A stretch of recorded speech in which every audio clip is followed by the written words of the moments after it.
Welcome to Politics Done Right. I am your host, Egberto Willies. This is a progressive program that will take the mystery out of politics. This is the program that will encourage you to make sure government becomes we the people. Whether you are liberal, progressive, conservative, or otherwise, you get to air your point of view. We are an independent media outlet that, unlike mainstream media beholden to corporations, we only owe allegiance to you.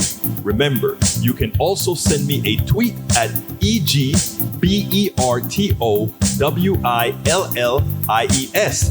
That is at Egberto Willies. Let us engage. It is Politics Done Right.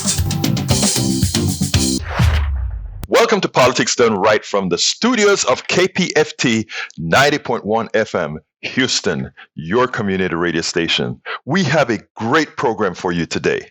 Happy Friday, happy Friday, happy Friday. Folks, it's going to be a great Friday. We have a whole lot to talk about. So hang with us. Please listen to the entire show. And by the way, don't forget 52 on 52, which means, please, folks, go to kpft.org. We have Stephanie Coleman. She's the founder and publisher of Tre Magazine. She is a part of the KPFT 90.1 FM family as co-host of Open Journal. She's going to be with us at the second half of the program discussing the relaunch of her new magazine, Tre Magazine. It's a magazine that everybody, I think, needs to be a part of, our listenership and beyond, because it is one of those magazines that you read and just read one's life stories, politics, news, just about everything. So when I got the email that it was relaunched, I called her up and said, hey, I got to have you on because it is a journey to come up with one of these publications in today's world. But anyhow, we have a great show for you today because we're going to cover Ukraine, we're going to cover Trump, we're going to cover a whole lot of these issues. I have a question, however, and I want you guys to think about this. I want you to ask yourself, how comes when it happens to be war, we are always able to fund it? But when it comes to talking about the war on poverty, the war on hunger, the war on all these other things that are occurring locally, we can't. Have you ever asked that? Ukraine just got billions of dollars just because. And by the way, what Russia is doing is horrendous. It is terrible. But the hunger and the pain in the bellies of Americans as well. So yes, let's support Ukraine, but let's also support those in America in need. Let's do the right thing as opposed to only supporting that which enriches a few, because that's what's going on here. And you know what I'm going to say? Let's get busy. Remember silly statements like, we fight them over there so we don't have to fight them over here? Remember how the New York Times was complicit in us going to war with Iraq by in effect being the stooge for the Bush administration? Remember all the times when we were asked do you think that's making us weak? Whenever we don't react in Bosnia-Herzegovina or in Sudan or in Yemen or whatever, the media, there is a sect in the media that always seems to attempt to push our government into war. I want you to check this out. We'll take it on the other side. Just to put a finer point on some of the questions you've so far been asked, why shouldn't the images of the atrocities from Bucha compel a worldwide, unified coalition kinetic response? You mean a military war? Tell me more about what you mean. Sure, a military response led by the United States and the international partners. As in bringing military troops on the ground from the United States and NATO. Well, the president has described outrageous things. You've called them atrocities. You've said perhaps we should brace ourselves for worse. Why not? I think what the president's objective is and his responsibility is to make decisions that are in the interests of the United States and the national security of the United States and the American people. And that is not to go to war with Russia. It is to do everything in our power to hold them accountable, to support efforts through international systems to do exactly that, and to provide military assistance, security assistance, and support to the Ukrainian people and the Ukrainian government. That's exactly what we're doing. But it is not in our interests or in the interest of the American people for us to be in a war with Russia. Go ahead. Now, what you see here is a reporter that is attempting to urge the United States to form some sort of a coalition to go into war. Does he realize what that really entails? I mean, a war trying to push out with a whole bunch of people going into Ukraine, trying to push out the Russians. They're going to look at that as, wait a minute, are they going to come and kick us out of Ukraine and use that as an excuse to take over our lands? Well, we better be prepared starting with probably tactical nuclear weapons, and then who knows thereafter. If they come after our city, we're going to just go ahead and call it for dead. Launch an ICBM somewhere. The guy is a crazy man. If you believe that we can just go ahead and say, go in there and fight him directly as opposed to fight by proxy, you don't understand world politics. The truth of the matter is Putin doesn't need to be taken out on the battlefield per se. Putin needs to be taken out by his people, his general, etc. And there's a good likelihood that exactly what the Americans are doing right now, what President Biden is doing right now, by a constant increase in sanctions and making the people pay in not with their lives, but in their struggles. Think about it. Russia has shown its violence by just killing people left and right, blowing things up left and right. He shows he has no heart, no humanity, etc. Now, do you think we can get anything by trying to go in there and kill his people as well to get out? It doesn't work that way. We try that, we're looking at World War III. And this is not half World War III. This is real World War III, because the Russian millions are going to feel under attack. We cannot allow the press to push us into war. And luckily, once again, Jen Psaki didn't have to turn and say, President Biden, what do I need to say here? She came out with an intelligent answer. We have to look out for what's in the best interest of the United States. We have to look out for what's in the best interest of the world.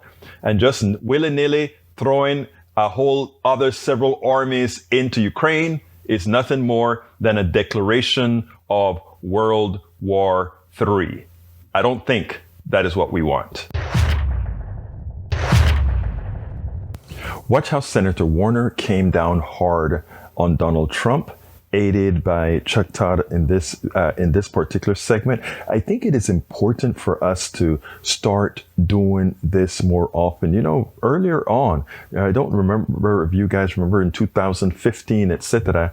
Donald Trump was always made very outrageous claims, etc., and nobody held him to account. They just looked at it as, there goes Donald Trump again. It seems like people are really taking it seriously this time, because they realize he presents an existential problem, not only to the United States of America, to the world, because if for some reason a whole lot of misled people decide that they are going to go again and elect a psychopath, then we will be in for quite an ordeal. And I think a lot of the media, a lot of the politicians are now and finally trying to mitigate that. Check this out. We'll then take it on the other side. I think it is both despicable and pathetic that Donald Trump is out appealing to a war criminal, Vladimir Putin, when he is a war criminal against not only the people of Ukraine, but against democracies around the world.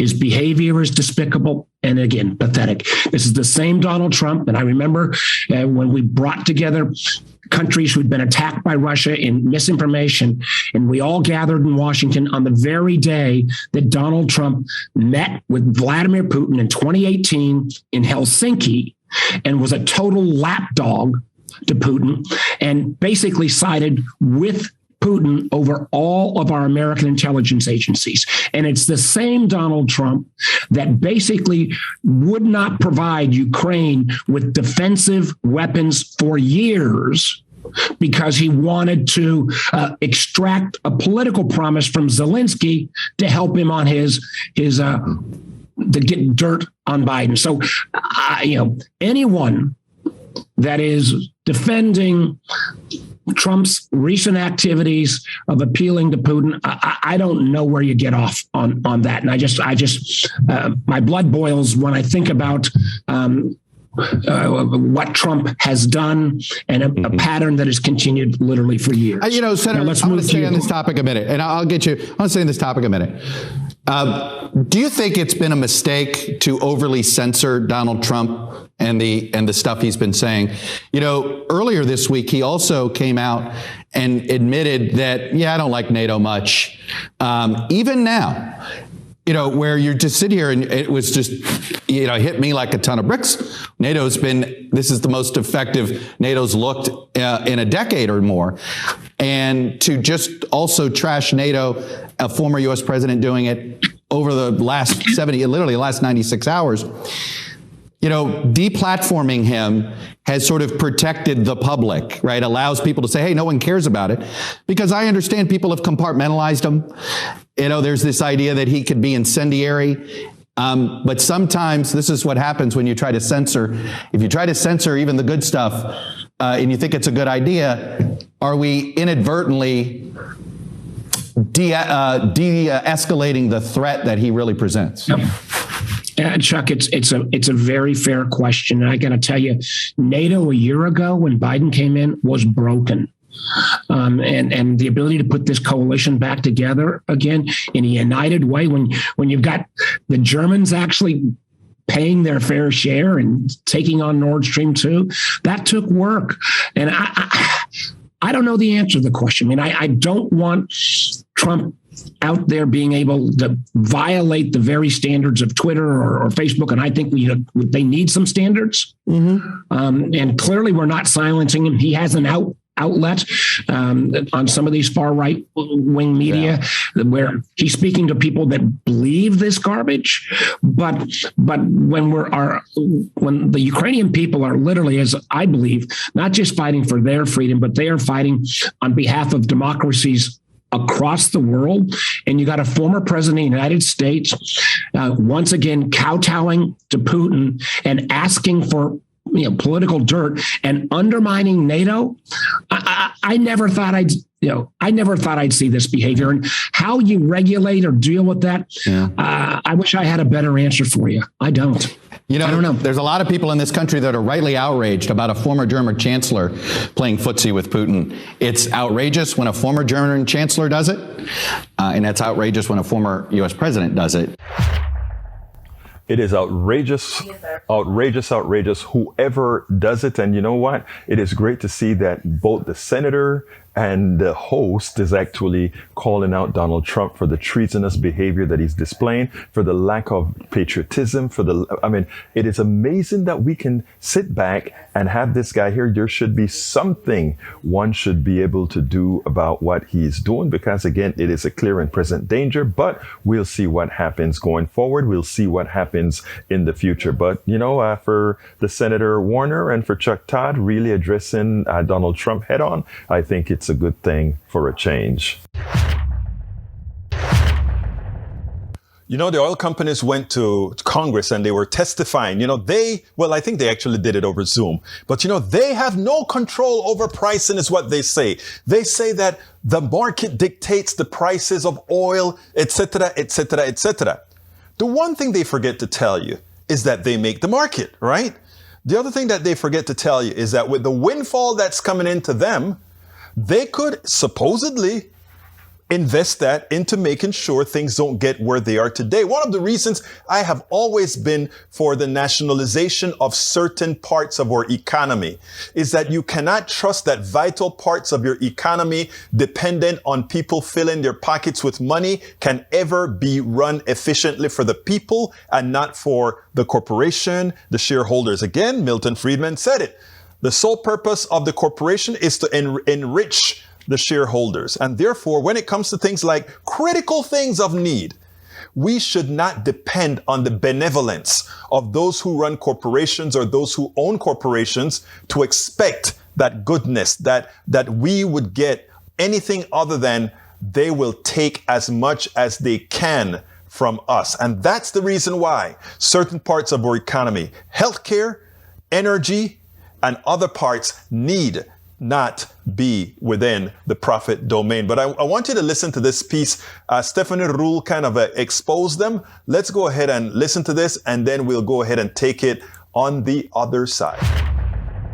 Americans today are facing extraordinarily high gas prices at the pump. The average price of a gallon of regular gasoline 1 year ago was under $3. Today, the average is over $4 a gallon, and in some places, it's nearly $6 a gallon. These prices are straining our constituents' budgets and their patience. Some of America's top oil executives were brought, you saw that, before a House subcommittee today to get a grilling from lawmakers. Why is the price of oil coming down, but the price at the pump is still near record highs? The American people are getting ripped off as these companies choose to keep production low so that their own profits stay high. It's time for the big oil companies to lower prices rather than pad your bottom line. It feels like gouging. It even feels like profiteering. But you'll never guess who the Republicans on the committee thought was actually to blame for high gas prices. President Biden walked in day one with an agenda to kill American energy. Rather than deflect blame, President Biden should consider his own culpability. Today is purely political. President Biden needs cover for his war on American energy that has caused gas prices to skyrocket. This might be a good time to let you know that members of this very subcommittee received a whopping $383,000 from big oil. And according to the FEC, 97% of that money went to Republicans. So what did the oil executives have to say about the high prices Americans are paying at the pump? They said it's not their fault. We do not set or have significant influence over the price of our products. No single company sets the price of oil or gasoline. The market establishes the price. Shell does not set or control the price of crude oil. Similarly, Shell does not set or control the price that consumers pay. It is true.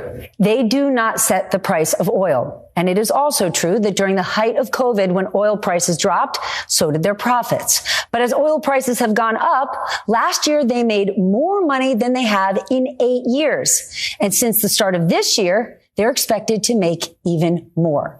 But here's what matters. Where are they spending all of that money? On buybacks and dividends for shareholders, not increasing production. Now, it is important that you understand that last sentence that she just said. It is very important. Prices are very high. They're shipping this because there's this stuff they call inflation. But what is inflation? Inflation is the prices that they set. When they tell you that they don't have control of the pricing, they are lying. When Shell has a store and he determines what he's going to sell that gas price for, it's his pricing. When the stockbrokers decide to have trading on a barrel of oil, they can decide to take it or not. They produce it, throw it on the market, and let the market decide. And you know what the market is? The market is there on both sides of the market. They're on the production side, they're on the consumer side, they're on every side of the market. So when they tell you they don't control the market, they're lying. But anyhow, let's assume that was true. And just by the figment of their goodness, they start to make all this extra cash because inflation is so high. They bring in a lot more money and you get the same amount of product, but they bring in a lot more money. And supposedly the reason for inflation, right, is as prices go higher and profits increase, that creates the incentive to go ahead and drill more or do what's necessary, invest into having a better electro whatever kind of a business. That is what you do to mitigate it, right? But that's not what they did. They decided to take the extra cash and buy back their stock, pay dividends to the shareholders, and bonuses to the executives. In other words, I want you guys who always defend these people to understand what is happening here. We're taking all this money from those poor people, that mother with a kid who now has to spend another $100 a week on gas, that sick person who has to get to the hospital. He is going to have to pay that much more for the gas to get him to the hospital, so that they take your money and put it into the pockets of a few, just a few, wealthy stockholders of these corporations and the bonuses from these people. I have friends in the oil industry and they say, you know what, man, we got a big bonus. I know, I'm happy you got the bonus. But do you realize that was bread out of a hungry person's mouth? That was milk out of a kid's mouth, because that parent couldn't buy it because she or he had to buy more gasoline. That is our system. And that's why we need, on things that are materially important to the American people, we shouldn't relegate it to a profit motive like these oil criminals. These oil criminals that they are, when I talk about abstracted ill will, abstracted evil. They do evil, but it's abstracted because they don't see that baby without the milk because of the higher prices that they now get in the form of a dividend. In other words, I take the money from the poor person and I give it to that person who is getting a dividend, that rich person who is getting a dividend. I take the money from that person who needs support, but they have to use, they can't because they need more gas, and I give it as a bonus. Do you get it? Inflation isn't magical. Inflation isn't something that just happens. Inflation is the concerted effort by the people with pricing power to say, I'm going to take your money because I can.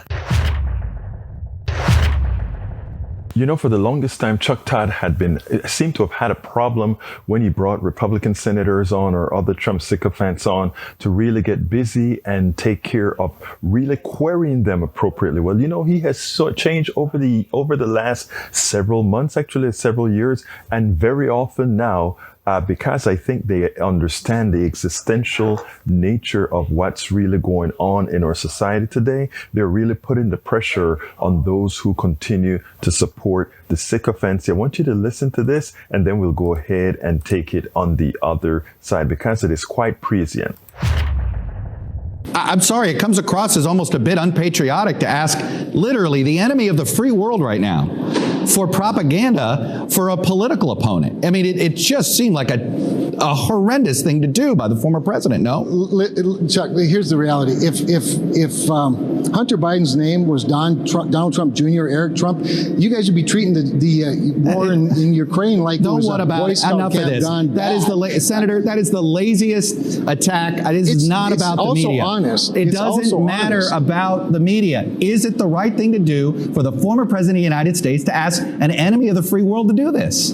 Well, it's what the former president is doing is nothing compared to what the current president is doing in this circumstance. That's really the bigger issue. Donald Trump is Donald Trump. He hasn't changed. He's not going to change. It's more interesting to the Washington press corps than it is to the general public. Was it the wisest thing in the world to say? Perhaps not, but he's Donald Trump, and he says these things. And the reality is that Vladimir Putin is a war criminal. I wouldn't trust anything that came out of it. If he had actual evidence that a crime was committed, if any of us had evidence that a crime was committed, we ought to present it. That's obvious. The problem is, to your point, the source would not be a trustworthy source, obviously. But once again, Donald Trump baited you all, and you all took the bait, and now we're having a discussion about the Bidens. Look, I'm not gonna debate you about whether Trump gets too much coverage or not enough.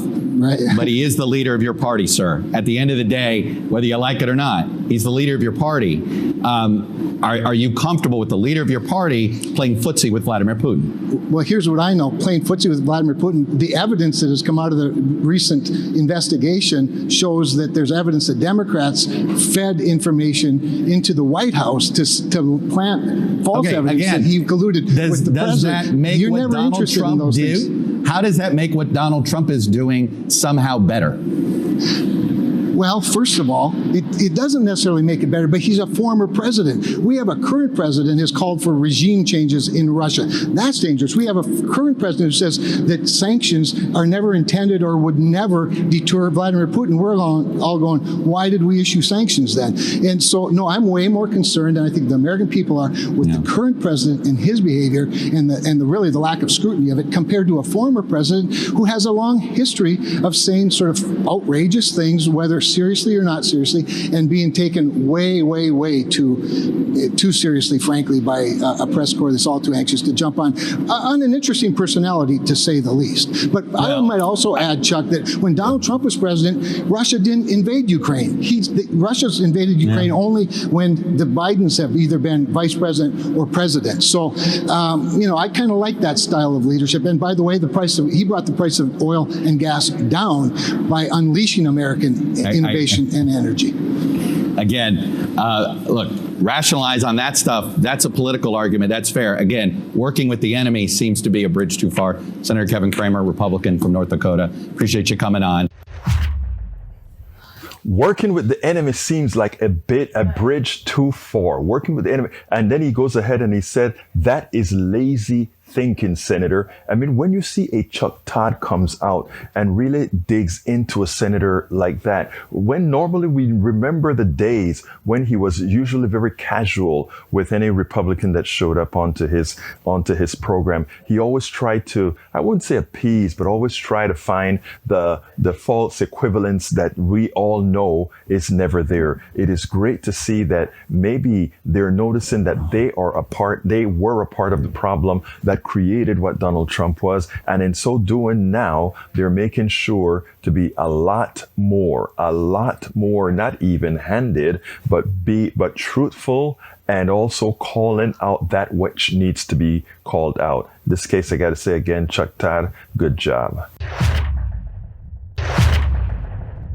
Remember silly statements like, we fight them over there so we don't have to fight them over here? Remember how the New York Times was complicit in us going to war with Iraq by in effect being the stooge for the Bush administration? Remember all the times when we were asked do you think that's making us weak? Whenever we don't react in Bosnia-Herzegovina or in Sudan or in Yemen or whatever, the media, there is a sect in the media that always seems to attempt to push our government into war. I want you to check this out. We'll take it on the other side.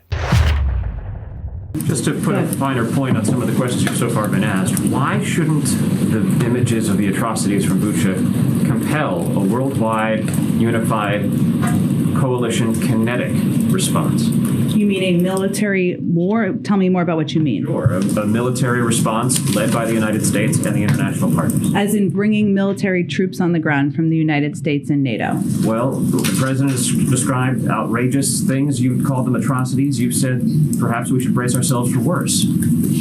Why not? I think what the president's objective is and his responsibility is to make decisions that are in the interest of the United States and the national security of the United States and the American people. And that is not to go to war with Russia. It is to do everything in our power to hold them accountable, to support efforts through international systems to do exactly that, and to provide military assistance, security assistance, and support to the Ukrainian people and the Ukrainian government. That's exactly what we're doing. But it is not in our interests or in the interest of the American people for us to be in a war with Russia. Go ahead. Now, what you see here is a reporter that is attempting to urge the United States to form some sort of a coalition to go into war. Does he realize what that really entails? I mean, a war trying to push out with a whole bunch of people going into Ukraine, trying to push out the Russians. They're going to look at that as, wait a minute.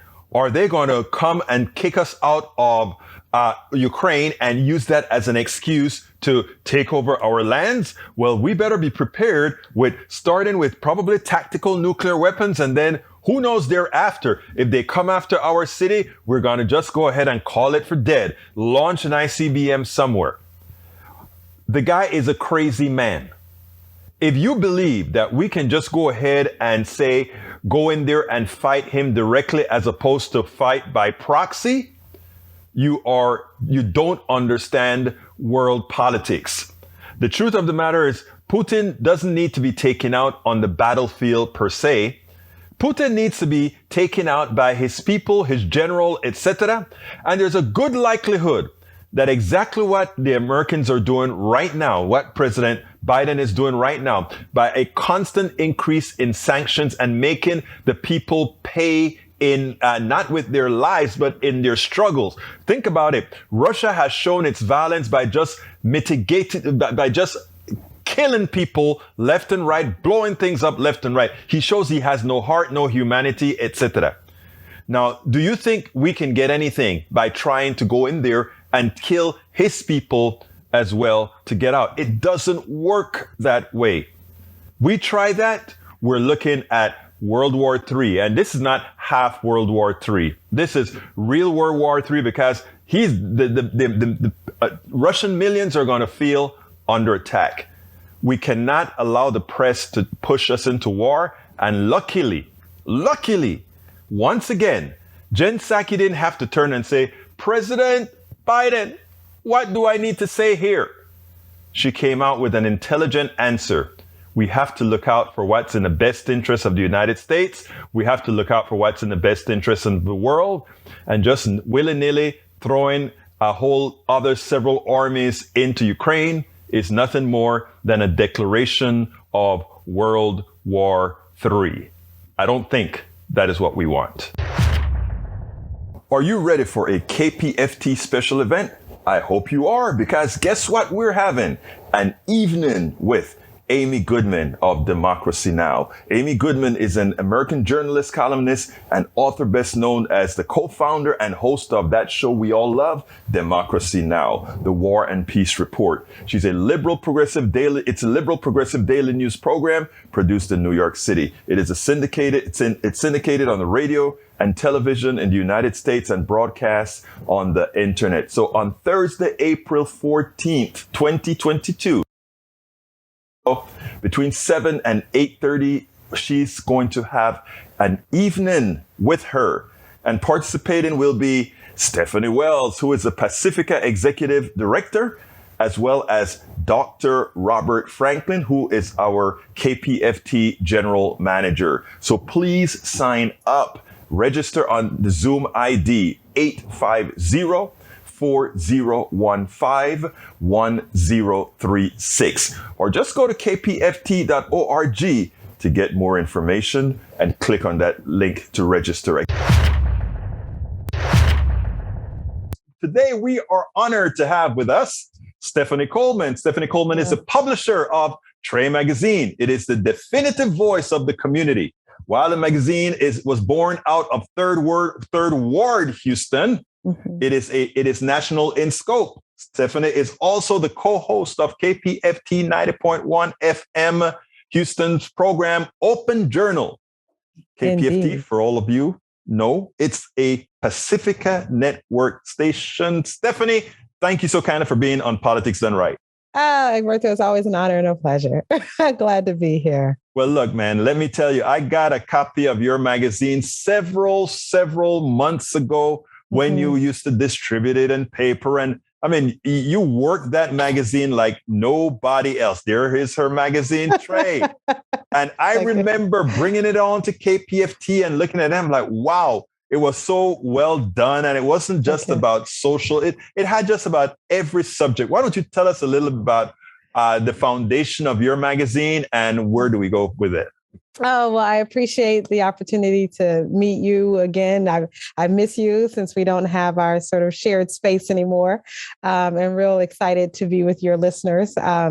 Tre is the definitive voice. That has been our goal. I moved back to Houston for those who don't know necessarily what Third Ward is. It's a neighborhood, a historic African-American neighborhood within the Houston area. Came back and just saw such a disparity in voice. That community had all this bandwidth, all of this capacity, all of these amazing stories to tell, but mainstream networks, minus, KPFT where we were on, had a slant on every good story. It was always totally distorted. And as I talked about, well, what we need to do next and what could we do? Someone said, and more importantly, I was saying, why aren't we doing? And someone said, well, why don't you do it?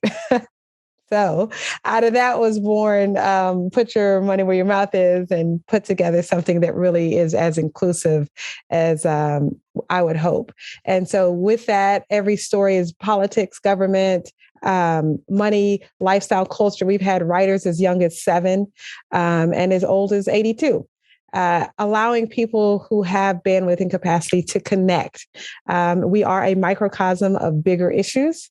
And if we could deal with it locally, then maybe we can empower individuals to understand that they can make an impact nationally and even globally. So that is kind of the publication at a glance. Well, I mean, when I saw the publication the first time, I don't know if you remember, I was sitting down in the green room at KPFT and it's like, wow, this is great because it covered just about every aspect of one's life. In other words, it's not, you come on Politics Done Right, you're going to be talking mostly politics. I'm trying to do a little bit more and henceforth you on Politics Done Right. But I mean, it's generally a political show. And the audience that I think you have is the entire audience. Unlike a niche market, if you will, you have the entire audience for anyone who picks it up and say, I like this. Yeah.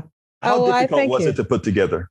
It in some ways it was complicated because I don't think people had experienced themselves that way, right? That just in a media outlet, I have a background in marketing. And if I'm selling, I had to sell to this age group, this demographic that wears this lipstick and read these books.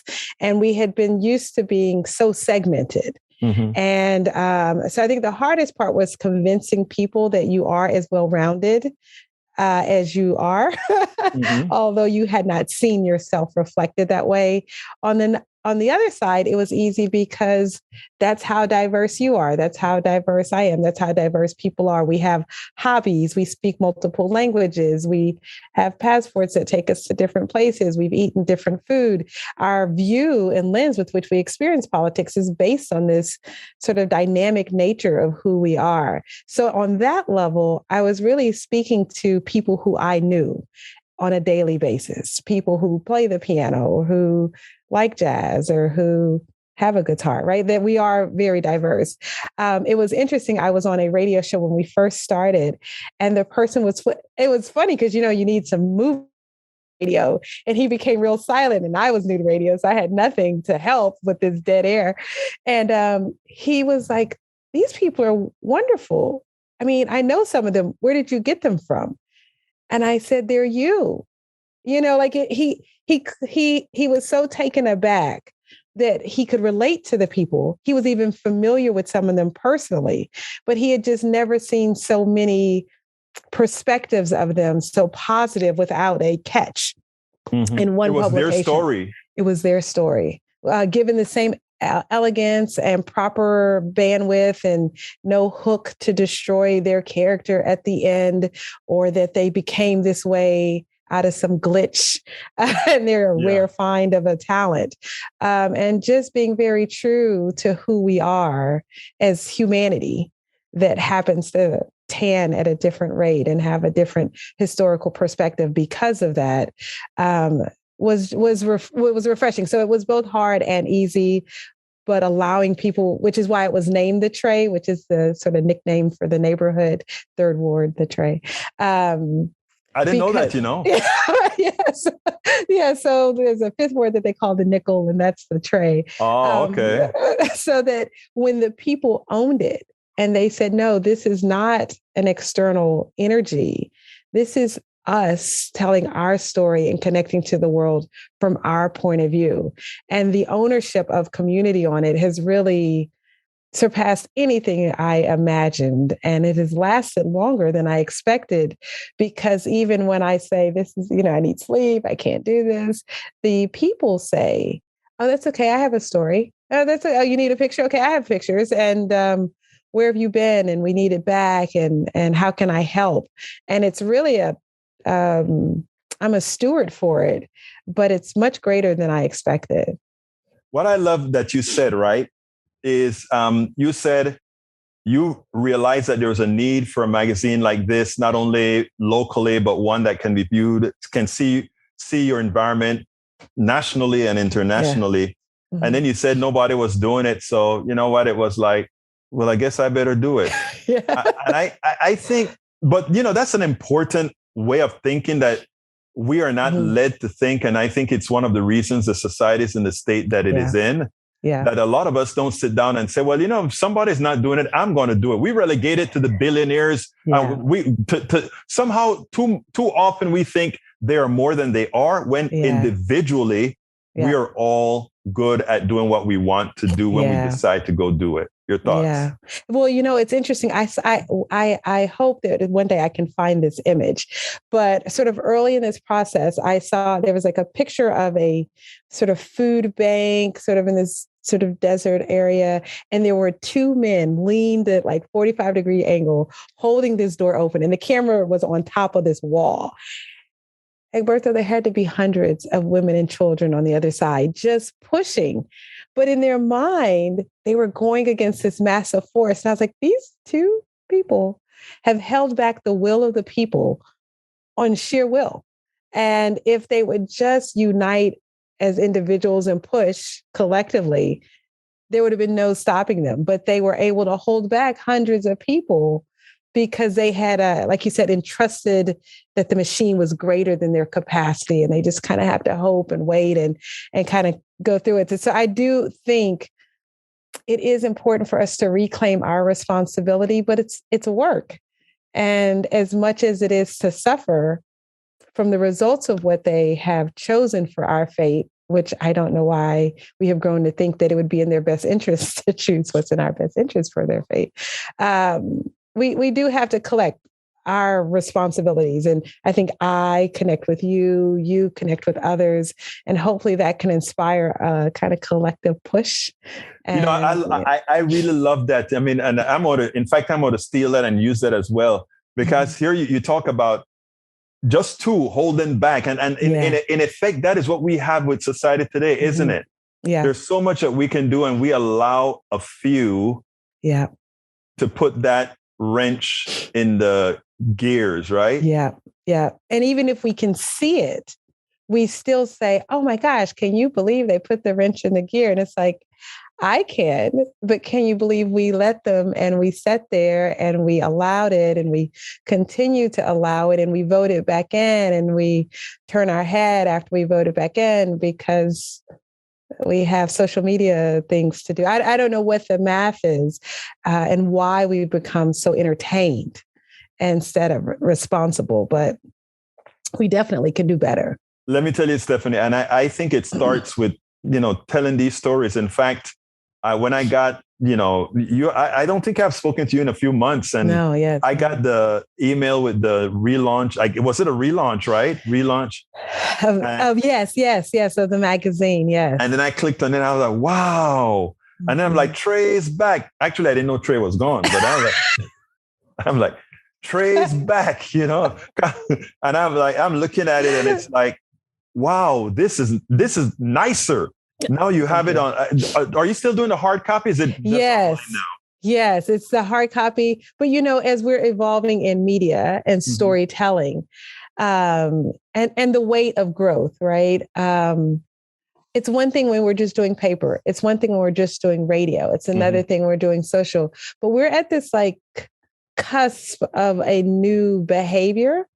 And so I had to kind of take a break to say, how do you really make it so that when people read a book, that they can scan in to really get the interview that you might produce, right? Or how can they go from that interview to action, to purchase a book or to sign up for a petition or to be a part of a transformation behavior?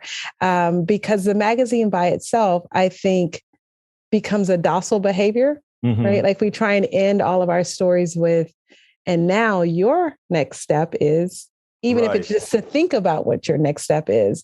So that was a part of that redesign. Is 4 years ago, the idea of doing QR codes, which I had been trying, was it was alien speak, crazy talk. Yeah. It was taking 2 pages just to explain how to use the phone, and but the world has changed, and people are familiar with the concept. They know their QR code. Throw that camera on it, and gets to your site. Yeah, it's massive. So now we can revisit, how do we better engage with radio? I mean, we are just a vehicle. And so now ideally we can better serve what you're doing and amplify that. And we can better serve, events that are happening and amplify their ticket engagement, and to just really help those who are pushing reach more, to help push us to a better society. So yes, thank you for seeing it, but it's hard to reinvent. It's real nice to say, I have a template. I've designed it. I've got 3 sections and 2 this, and I'm done. But we do have to keep evolving. And that's a magical I appreciate word. it. Yeah. Yeah. The magic is always to I remember before I was doing this, when I was doing mostly software, I was really wedded to a particular platform. And I was telling all the people why I was so right to stay on this platform. And you guys don't know what you're doing by going to all these other things. Yeah. And I remember one night a guy said to me, you can keep that attitude, and I guarantee you one thing, you'll be broke in a year. And, he just kind of, and I didn't sleep that night until I had a new plan. I had a new, it's amazing how, you listen to, when you listen to good advice, and you don't know when you're listening to good advice. Yeah. Listen to what you've done. Now, before we go here, tell us a little bit about, because first of all, I like the story about you saw a need and you said, I'm going to fulfill the need. I want you to empower others, not necessarily to find a need that you found because you found it in a particular niche, but empower others to say, if you see something, act on it. Don't just assume you can't. Let me hear it from you. Well, it's really interesting. So the acting on it and being super excited about acting on it don't always go together, because you know it's work, right? Like in your spirit, when you decided to do, engaging and educating us on the nuances of politics, the good and the bad of the politics, to what we can do next. When you opened that door, I'm sure you said, oh, this isn't a 1-week project, right? This is a weekly commitment. This is research. This is reading. This is distilling it to the core things. And this daily now, my friend, daily now. It's a lot. Yeah. It's a lot. I mean, and I don't think people understand that really that's love for people, right? That you say, I could be at home. I could do 9 to 5 only, and I could be done, but I'm not aiding our society. So I'm deciding that every day I'm going to put my family balance in a way that's community first-ish, right? Like however that math works out. But it's a massive sacrifice. So when I did say it out loud, and some of it was just like the colleague you spoke with, once you say it out loud and someone overhears it, well, there's the accountability. So I was complaining at the bus stop with my son going to school. And the person who reminded me, like, what are you going to do? And I was like, I think. Yeah, you got to do something. And then every time I saw her at the bus stop, how's that going? Right. Well, and then after the first one came out and it was so well received, and the question becomes, well, when is the next one? Right. So you get on this ride that you have to kind of know that this is really what gives you peace, though, right? Like that you're given these visions, and people say, and this was very telling for me, what's the difference between your purpose and your sort of natural skills? And the purpose are these gifts that whether or not anyone else understands them, they keep you up at night. You have this. Exactly. right? This desire to knit, or what, it doesn't matter what it is. It's this desire to tell story, to engage, to provoke thought. But if you don't do it, you're missing your moment. Mm-hmm. And it will haunt you, and you'll look up and see someone other, someone younger, someone different living out that purpose and resent that you didn't do it as well. Not that you didn't have the opportunity, but you opted out of sharing your gift. And, that is powerful. I mean, you opted out, you resent, and that you opted out. Wow. That is powerful. Yeah. So I hope to stay around people who keep me honest with that gift, and who give me, like your colleague did, a hard talk, like, Stephanie, you can do better. Or, Stephanie, that's not really you. Or, Stephanie, you're falling off course, because we all fall off course, right? Absolutely. And get back to really where you are best utilized. And so that's kind of where the book came in, and we use not local talent, but just all talent, right? So if you can take if you're a photographer or videographer, so how can we best celebrate that talent? People who want to be activists, but they don't know how to brand, or they don't know how to communicate. They know how to live it out, but how do you actually convey that when you're not in the room? How do you build a base, or how do you write your book, or how do you market your book? So I just hope everyone, what's sort of been nagging you, even if as a kid, people said, okay, so I'm sure you can agree with it. People like in school as a student, Stephanie, I mean, you really need to sort of sit in your desk and you chat a little too much. And so you begin to ingest that. But when you were put on this planet to host an amazing radio show and to write incredible books, and well, that's in you. And whether or not the third grade teacher saw that, or the third grade teacher could manage that, right? Not that they didn't see it, but they just couldn't process it at that point. It's still in you, right? I like that. Yeah, it's still in you. So I would just hope that people would know that it'll feel wonderful to finally write that book, or to finally support this candidate, or even people who organize well. Hey, someone like me. Right. Who does not. But actually, I think you're a good organizer. I've seen you at KPFT. Yeah. Well, I have my moments. Thank you. But you need other people who might be more analytical, or someone who's a bit more mathematical to help crunch numbers. We all have a way that we can aid in that pushing process. And it might not seem as a gift, but even someone who cleans well, to be able to come in and to activate, and someone has put order in your space, that's not a negative gift. That's a necessary gift. Absolutely. While everyone else is doing what their gifts are. So, yeah. Well, let me ask you, Stephanie, before we go here, please tell folks, first of all, how they can find that magazine, for those who want to do it online, how they do it, for those who want hard copies, how do we do it? And I'm going to have it in a blog post for this interview as well.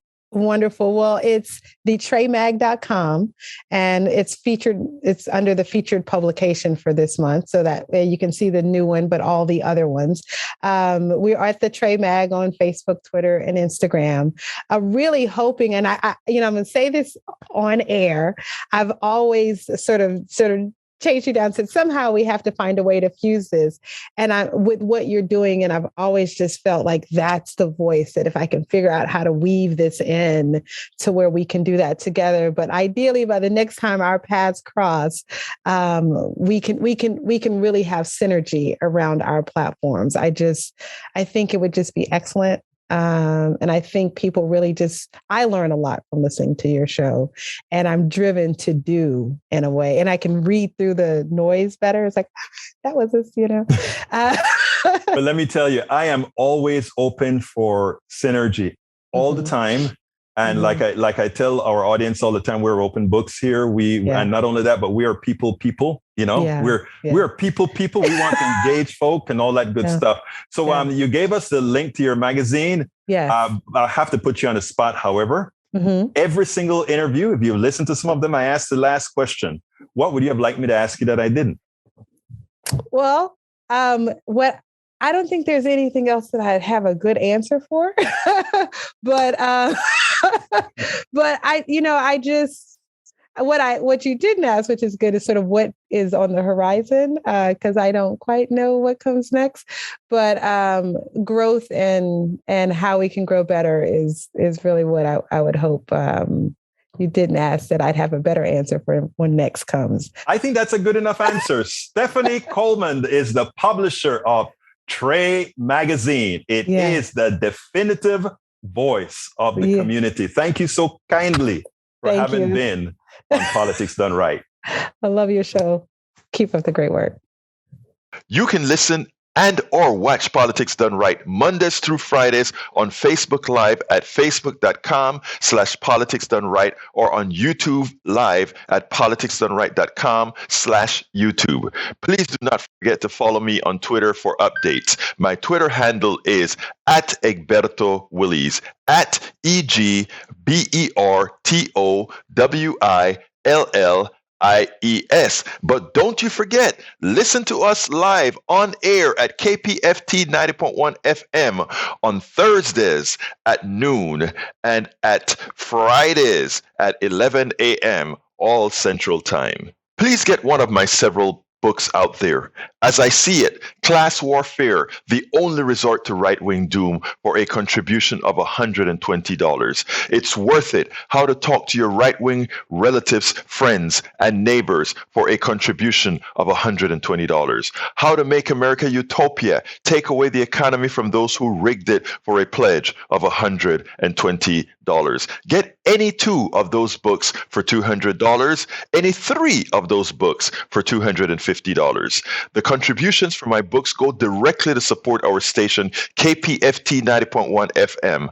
Alternatively, folks, please get your basic KPFT only membership for $40, a Pacifica only membership for $25, or choose from one of our many other gifts for your contribution. Just go to kpft.org, choose Politics Done Right for the program, and select an option either for our books or something else to support the station. It is definitely worth it. Please remember to keep your community radio station in your minds. Keep KPFT on your mind. Talk about it. Tell your friends about it. Tell them you know about this station in town, 90.1 FM Houston, that needs your support. That is there to provide that nourishment that we need. KPFT 90.1 FM Houston. Well, folks, that's it for today. You know how I'm going to end this baby. My name is Egberto Willies. This is Politics Done Right. And you know how I end this baby. I am what? Out.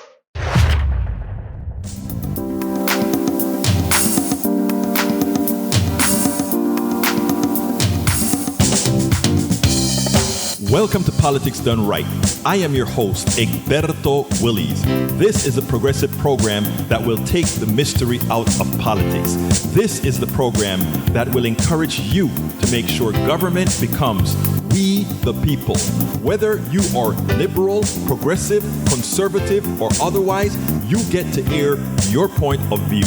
We are an independent media outlet that, unlike mainstream media beholden to corporations, we only owe allegiance to you. Remember, you can also send me a tweet at EGBERTOWILLIES. That is at Egberto Willies. Let us engage. It is Politics Done Right.